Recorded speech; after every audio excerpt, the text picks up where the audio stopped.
Welcome back to the Addiction Inoculation in my office, in which we speak privately, just the two of us, about preventing substance use in kids.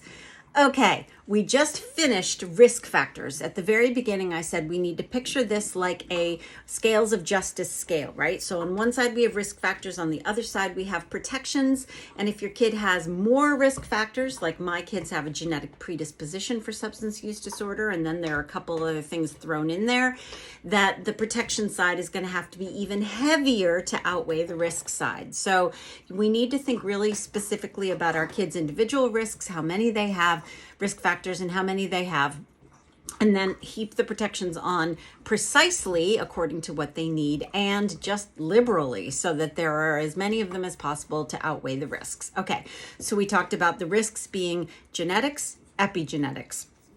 We talked about experiential risk factors like adverse childhood experiences, trauma, that kind of thing. We talked about untreated ADD and ADHD. We talked about academic failure. We talked about social ostracism.